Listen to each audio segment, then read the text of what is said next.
अस्सलाम वालेकुम फ्रेंड्स, आप देख रहे हैं हमारा YouTube channel Al Makka tech and business. अब दुनिया भर से हमारे तमाम दोस्तों को मिडनाइट क्रिप्टो मार्केट एनालिसिस में बहुत बहुत खुश आमदीद। तो दोस्तों, आज था हफ्ते का दूसरा डाटा यानी कि जॉबलेस क्लेम, और वो मार्केट में आ चुका है। और यहाँ पर मार्केट की रंगीनियाँ मैं आपके साथ शेयर करने वाला हूँ, जिसने तकरीबन न्यू यूज़र को यहाँ पर काफ़ी ज़्यादा भटका दिया है। और क्योंकि जिन्होंने ये सुना होगा कि मिसाल के तौर पे डाटा अगर यूएस इकोनॉमी के उलट आता है तो वो ये मार्केट को फ़ायदा दे सकता है, आज वो ये सोच रहे होंगे कि ये बात तो गलत साबित हो गई। बिल्कुल, क्योंकि हमारे पास यहाँ पर ये समझने के लिए मौजू तो बड़ा ही लंबा है, लेकिन मैं आपके साथ हर वीडियो में एक ख़ास लिमिट तक ये एजुकेशन जो है शेयर कर सकता हूँ, क्योंकि हमने मार्केट टोकन्स को भी यहाँ पर डिस्कस करना होता है। तो गाइज, आगे बढ़ने से पहले मैं आपको बता दूं कि कल एफओएमसी की जो मीटिंग थी उसने मार्केट के लिए बेरिश मोमेंटम क्रिएट किया था, लेकिन हमने देखा कि बिल्कुल उलट माहौल क्रिएट हो गया। और आज जो जॉबलेस क्लेम आया है वो बताता था कि भाई इतनी कोई ज़रूरत नहीं थी मार्केट क्रैश की। मार्केट को और इकोनॉमी को कहीं ना कहीं ये जो रिपोर्ट है डैमेज तो कर रही है, लेकिन इतना ज़्यादा नहीं। और ये किसी हद तक जो कि है डिजिटल एसेट्स की मार्केट के हक में कंसीडर की जाती है। इतना बड़ा ये फ़र्क नहीं था, लेकिन आज हमने वो क्रैश देखा। इससे पहले दोस्तों मैं आगे बढ़ूँ, मैं आपको ये बता दूं कि अगर आपने हमारी बीटीसी की वीकली फोरकास्ट की वीडियो मिस कर दी तो यकीनन आज का जो क्रैश था वो आपके लिए हैरानकुन होगा। लेकिन अल्हम्दुलिल्लाह जिन्होंने वो वीडियो देखी, मैं उनके लिए यहाँ पर उनकी राय चाहूँगा। कमेंट सेक्शन में ज़रूर बताइएगा कि आपने उस वीडियो से क्या सीखा, क्योंकि आपको अपडेट कर दिया गया था कि यही वो हफ्ता है जिसमें हम 85,000 को टच भी करेंगे और ब्रेक करता हुआ भी देखेंगे। तो गाइस, जिन्होंने नहीं देखी उनके लिए मैं आई बटन पे फिर से यहाँ पे लिंक सेट कर दूंगा, ताकि आप उस वीडियो से जो कि है मैक्सिमम एजुकेशन हासिल कर सकें, क्योंकि अभी वो बिल्कुल फ्रेश वीडियो है। अभी आपके पास अगली मंगल जो भी आनी है, ठीक है, उसके लिए टाइम मौजूद है। और फरवरी में क्या सूरत हाल होगी उससे रिलेटेड भी आपको अपडेट दी गई है। एनीवे गाइस, यहाँ पर बेरोज़गारी का जो चूहे बिल्ली का खेल है वो तो चल रहा है। मैं बता दूं, ये वीकली रिपोर्ट थी, ठीक है। अब कल दो रिपोर्ट्स आनी है, पीपीआई मंथली और पीपीआई ईयर, ठीक है जी, ईयरली रिपोर्ट। तो ये बड़ा अहम मोमेंटम होगा कल के लिए। बात अभी यहाँ पर ख़त्म नहीं होने वाली। और इसी के साथ गाइस, हमने आज एक्स ए जी और एक्स ए यू टी को भी यहाँ पर अच्छा खासा मार्केट में पिटते देखा। उसकी क्या रीज़न हुई वो भी आगे चल करके शेयर करेंगे। तो दोस्तों, बहुत ही जल्द हम 3 ट्रिलियन जैसे एक बड़े मार्क से गिर चुके हैं। और आप जानते हैं कि पिछले दिनों से काफ़ी दिनों से हम 3.10 और 3.02 के दरमियान जूझ रहे थे, और अभी मार्केट 2.90 का लो लगा करके आई है। बीटीसी का डोमिनेंस जो कि है 0.40 तक कम हो गया है, यानी कि मार्केट में क्रैश आने के बाद हमने बेटरमेंट देखी है थोड़ी बहुत आल्ट कॉइन के अंदर। ये कायम रहेगी या नहीं, आगे चल करके बात करेंगे। सो गाइस, बीटीसी इस वक्त अपनी सुबह से लेके इस वक्त तक की पोजीशन में तकरीबन 5,000 की कमी कर चुका है, और उसकी निस्बत इथीरियम का बिहेवियर काफ़ी सोबर है। मतलब ये हुआ कि आल्ट कॉइन को यहाँ पे कहीं ना कहीं सपोर्ट मिल रही है, लिहाजा बीएनबी को हम जो कि है दोस्तों आगाज़ बनाते हैं अपना। और आज आपको अपडेट जो किया गया हुआ था वो दोस्त जो 908 और 912 की रेजिस्टेंस को यहाँ पर टारगेट कर रहे थे, हमने देखा कि उसके बाद 857 तक का हम लो देख चुके हैं, जो आपके बिल्कुल सामने है। और अभी भी दोस्तों बीएनबी की जो सपोर्ट रहेगी वो 850 ही है। Resistance will be 865 to 868। XRP के बारे में जो हमारी अटेंशंस थी दोस्तों वो आपके सामने हैं। हम 1.95 से सेवरल टाइम रिजेक्ट होके आज 1.78 तक का लो देख चुके हैं, और अब मार्केट यहाँ से हिल नहीं रही। मैं समझता हूँ कि एक्सआरपी यहाँ से रिवर्सल ले सकता है, यानी कि 1.75 को सपोर्ट बनाकर 1.82 और 3 के दरमियान रेजिस्टेंस रहेगी। 9 सालाना एक लंबे अरसे के बाद दोस्तों आप यकीनन सोलाना को इस लेवल पे देख रहे होंगे। और आपको ये भी पता था कि 120 के ब्रेक होने के बाद नॉर्मली हम एक बड़ा क्रैश देखेंगे। तो गाइस, हम 115 तक का लेवल देख चुके हैं। सूरत हाल यहाँ पर ज़रूर चेंज हुई है, लेकिन इतनी कोई कठिन मैं नहीं इसको देख रहा। लिहाजा 115 पे मार्केट ने अपना बाउंस लिया है थोड़ा सा। ये बाउंस सिर्फ मॉर्निंग के सेशन में सारा कुछ क्लियर कर सकता है, क्योंकि मॉर्निंग के लिए सोलाना को 115.70 से अपने दिन का आगाज़ चाहिए, जिसकी मद में सोलाना नॉर्मली 118.70 की रेजिस्टेंस इख्तियार कर सकता है। करंट सूरत हाल में अभी हम दोस्तों यहाँ पे डोज कार्डेनो को इग्नोर रखेंगे। अब आते हैं BCH पे।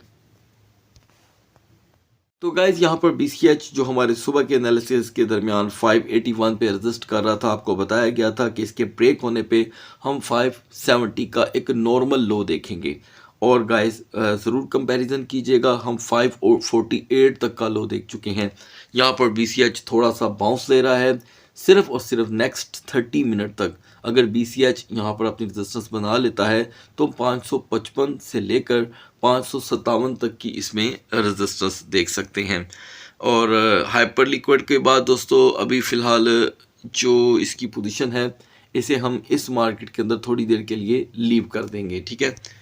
अब आते हैं चेन लिंक की तरफ। ऑलरेडी हम जब सुबह लिंक को डिस्कस कर रहे थे तो हम 11.60 पे थे।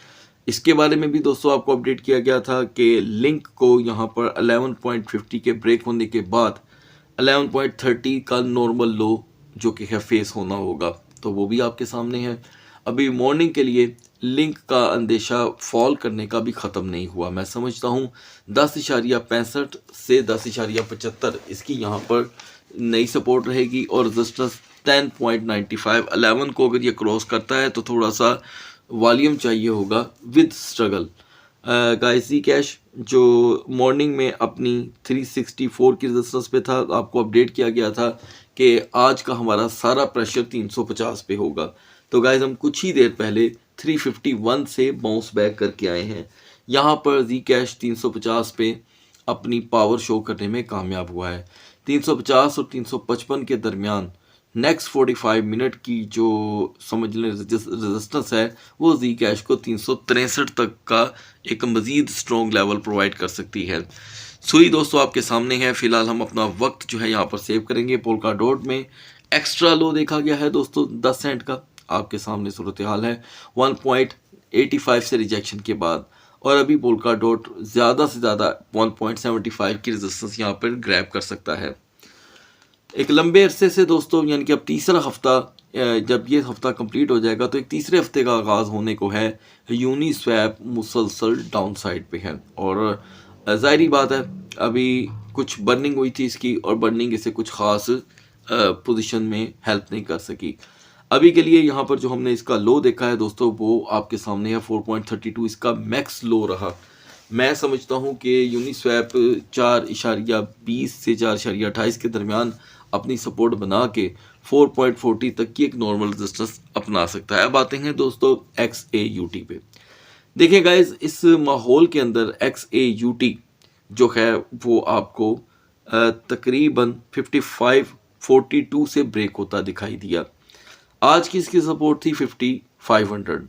इसके साथ आपको अपडेट किया गया था कि 5500 को एक जहनी सबकत हासिल है, जिसके ब्रेक होने पे हम 5470 का एक नॉर्मल लो देखेंगे। अब आपने देखा कि हमने तो आपको जस्ट 5470 के लो की बात की थी, ओके, और यहाँ पे XAUT 5150 का लो लगाकर बाउंस बैक कर रहा है।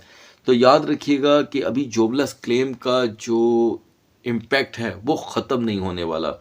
मिडनाइट में ये काम फिर से तेज़ हो सकता है, ठीक है। अगर आप इस वक्त एक्सपीरियंस रखते हैं तो ही इस मार्केट की तरफ तवज्जो दें, क्योंकि सूरत हाल अभी गंभीर हो सकती है। अब आ जाते हैं दोस्तों XAG पे। तो दोस्तों क्विक रिकवरी करने के लिए फ़िलहाल मैं छोटा सा तजिया आपके साथ शेयर कर रहा हूँ। व्यूवर की बहुत डिमांड थी कि सिल्वर को ज़रूर ऐड कीजिएगा। तो गाइस XAG जो ये सिल्वर बैक्ड टोकन है, बाकायदा आप देख सकते हैं ये स्क्रीन पे लिखा हुआ है, ठीक है। तो ये 120 से दोबारा 110 का लो लगा करके गया है। मैंने 3 दिन पहले आपको बताया था कि इस मार्केट की सपोर्ट XAG को लेकर 110.50 की है, ठीक है, और वहीं से ये बाउंस करके पंप हुआ। अब फिर हमने उतना ही लो लेवल देखा है। मैं ये समझता हूँ कि जहाँ पर 110.50 ब्रेक होगा हम 107 का एक नॉर्मल लो देखेंगे। और अगर हम बात करें रिकवरी की तो भी XAG की रिकवरी थोड़ी टफ दिखाई दे रही है और बुलिश मोमेंटम 117 के बाद ही शुरू होगा। XAG हो या दोस्तों XAUT, ये दोनों आपको बिटगेट एक्सचेंज पे देखने को मिलेंगे। लिंक वीडियो की डिस्क्रिप्शन में होगा। अगर आप चाहें तो इन्हें यूटिलाइज करने के लिए जो कि हैं इन एक्सचेंज पे जा करके वर्क कर सकते हैं। बढ़ते हैं BTC और इथेरियम के कैंडल चार्ट की तरफ। So guys, now we are on the chart of BTC। और सुबह जब हम BTC को डिस्कस कर रहे थे तो हम 88,000 पे थे, यानी कि 88,047 पे। और आपको अपडेट किया गया था कि जब तक हम 89,500 पे नहीं आते हम इसके लोअर लेवल पे ही मूव करते रहेंगे और 87,200 एक नॉर्मल लो रहेगा। अब 87,200 का लो तो आपने देख ही लिया है, लेकिन उससे बड़ा लो आपके सामने खड़ा है 83,390। सभी का सवाल ये होगा कि क्या मार्केट यहाँ से रिवर्स करेगी। देखें गाइस, पहले तो मैं आपको ये बता दूं कि बिल्कुल रिपोर्ट्स के अगेंस्ट मार्केट ने बिहेव किया, कल भी, FOMC के वक्त भी और आज भी। तो मैं ये समझता हूं कि 85,000 का लेवल ब्रेक होने के बाद ऑब्वियसली सबकी नज़रें 80,000 पे होंगी। तो मैं यहाँ पे उन दोस्तों को कॉन्ग्रेट करूँगा जिन्होंने अपना तज्जिया पेश किया था एक हफ्ते पहले कि जी आने वाले दिनों में मार्केट 80,000 से सीधा 85 के दरमियान मूव करेगी। लेकिन आपको मैं याद दिलाता चलूँ कि मैंने ये अपडेट किया था कि BTC का यहाँ पर जो अगला लेवल होगा 85,000 के ब्रेक होने के बाद वो 80,000 से 83,500 होगा। तो गाइज अभी फ़िलहाल दोनों का काम चल रहा है। मैं इसके ऊपर भी आपका कमेंट चाहूँगा वीडियो के यूट्यूब के कमेंट्स बॉक्स में। तो अभी दोस्तों मार्केट यहाँ पर अपनी आहिस्ता आहिस्ता साख हो रही है, क्योंकि कैंडल चार्ट में कहीं भी सपोर्ट नहीं है। ये तीनों बड़ी लिक्विडेशन लेकर के आई हैं और बिग बेरिश मारूबुजू कैंडल हैं। सपोर्ट जितनी जल्दी बन जाए तो बेहतर होगा, यानी कि 85,500 एक ऐसा लेवल है जो BTC को थोड़ी देर के लिए संभाल सकता है, नहीं तो यकीनन इसका फ्लो अभी बढ़ेगा। अब बढ़ते हैं इथेरियम की कैंडल चार्ट की तरफ। सूरत हाल इथेरियम की भी दोस्तों कुछ ऐसी ही है। और आप जानते हैं कि सुबह जब हम इसको डिस्कस कर रहे थे तो हम 2950 पे थे। आपको अपडेट किया गया था कि यहाँ पर ओवरस्टे हमें नॉर्मली 2905 2910 पे लेकर के जा सकता है। ऐसा ही हुआ, हम 200 तक का एक्स्ट्रा लो लेवल देख चुके हैं, कहीं पर भी सपोर्ट नहीं है। मैं समझता हूं कि अगर आप हमारी 15 डेज़ की जो इथेरियम की वीडियो थी वो देख चुके हैं तो उसके अकॉर्डिंग तमाम रिजल्ट आपके सामने हैं। कल 15 दिन कंप्लीट हो जाएंगे दोस्तों, तो कल इंशाल्लाह इथेरियम पे नेक्स्ट 15 डेज़ की फोरकास्ट की वीडियो आने वाली है। तो मैं आपको बता रहा हूँ कि वो 15 दिन से पहले पहले ही आपके सामने सूरत हाल आ गई है। यहाँ पर दिन का आगाज़ करने के लिए अभी इथेरियम को बड़ी लंबी फाइट चाहिए, यानी कि 2845। इससे कुछ पॉजिटिव मोमेंटम्स क्रिएट हो सकते हैं। ओवरस्टे 2750 पे हमें 2710 तक का लो दिखा सकता है। हेल्पफुल टोकन सिर्फ BGP रहेगा और टाओ। सुबह तक अल्लाह हाफिज़।